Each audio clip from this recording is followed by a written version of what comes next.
Hello, welcome to tonight's vodcast for Wednesday, October 27th. Today we're going to be looking at the battle for the Middle States. If you remember when we studied the colonies, the middle colonies are New York, New Jersey, Pennsylvania, and Delaware. So the battles we'll be looking at take place there. So they've moved from Boston, which is up in the north, down to the Middle States. Next slide. So as you can see here, the war moved south. After Britain left Boston, they decided to move down to New York. The reason they did this was because they wanted to capture port cities. A port city is a city like San Francisco that has deep water around it where boats could dock and you could easily exchange goods and other things. So basically any city where you can have docks. And New York at that time was one of the biggest port cities, which is why the British wanted to capture it. They would then be able to use their navy, which was incredibly strong, to transport things to their soldiers in the colonies. But George Washington was a smart man, and he knew that they would do this, which is why once they sieged Boston, they immediately headed south to New York to try and get there before the British did. Next slide. That brings us to the Battle of New York. In July of 1776, General William Howe for the British arrives with a large army. That large army is joined by 9,000 Hessian mercenaries. Mercenary is one of your vocabulary words, so make sure you write this down. A mercenary is a person from another country who is paid to serve in an army. So Hesse was really what we know today as Germany. So Britain spoke with Germany and said, look, we'll pay you guys a lot of money if you join our army. And a lot of the Hessians or Germans decide to do that. So at this point, 9,000 of them meet the British Army in New York, and Washington is ready to fight them. After months of fighting, the Americans realize that there's no way that they can win this war, and so they retreat through New Jersey. You should recall from your map working, New Jersey is to the south and to the west of New York.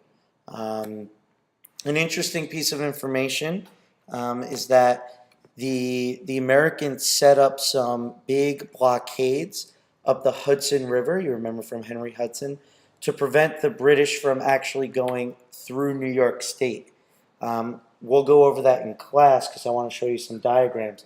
But for this, just know that the British won Long Island, which is where Mr. Avento's from, Brooklyn and Manhattan, as well as the Bronx. But they did not go to upstate New York. Next slide. So that brings us to the state of the Army. We're now in the winter of 1776, and winter is usually cold in the middle states, but the winter of 1776 was more cold than usual. As you read the other night, the soldiers didn't really have any shelter or a lot of clothing to keep warm, and this is when many of them die. They just couldn't survive the harsh weather, and many of them started deciding that they would just leave. So while the soldiers are marching, many just ran away. They said, we don't want to do this anymore. We would rather be British citizens than live like this. And defeat was getting very close. Many people said it was only a matter of days before the Americans surrendered. And Washington knew this. Washington knew that if they continued the way that they were going, that no one would want to fight because there was no chance of winning.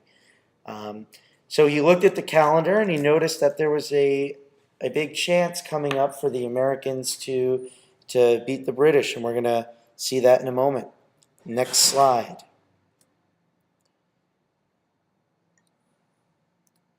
That brings us, continuing the winter of 1776, to the Battle of Trenton. Trenton is in New Jersey. And on December 25th, 1776, Washington and his troops surprised the British in Trenton. In order to do this, Washington and his troops needed to cross the Delaware River. I want you to write in your notebooks, what do you think the river was like at this time of year? We've talked about what the winter was like. What do you think this river that they had to cross was like? Crossing the river, they lost a lot of soldiers, but they made it. And as you know, December 25th is Christmas morning, and most of the soldiers the night before were celebrating. They were having big dinners. The last thing on their minds was battle. And so when Washington and his troops show up at sunrise, the British soldiers are caught completely off guard. And that allows the Americans to capture or kill over 900 soldiers without really losing any of their own. While 900 soldiers might not look like a lot, the Americans were also able to get a ton of supplies. They were able to get the guns that they needed, the blankets that they needed, the food that they needed, all the things that they couldn't have gotten before. And this really sets them up nicely. And 8 days later in Princeton, New Jersey, they win another big battle. So the tide of the war, as we like to say, begins turning from the Americans losing, not being able to stay warm, not being able to survive the winter, to actually persevering and overcoming.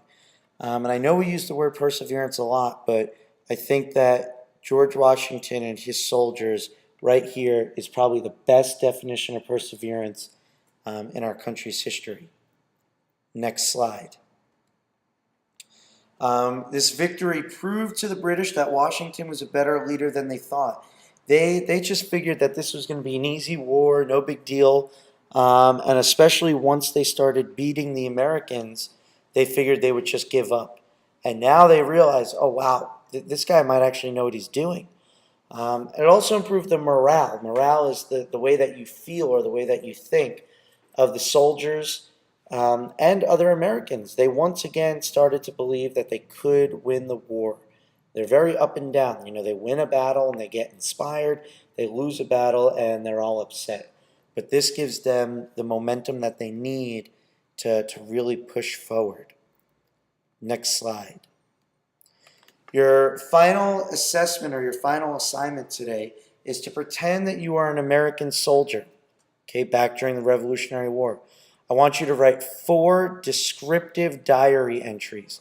So you should be telling me all the 5 W's: who, what, where, when, why, and how, if it applies, in vivid detail. I want to feel like I am there.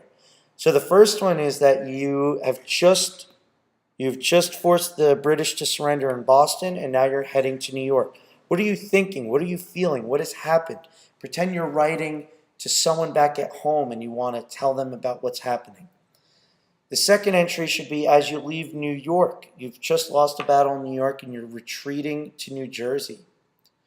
The third should be some point of the winter where you're trying to cope or deal with this weather and your lack of clothing and supplies, and I want you to be really, really descriptive.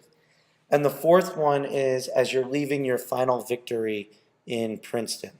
So this, as all the other ones are, is due on binder paper, and I'll see you tomorrow. Let's go Giants.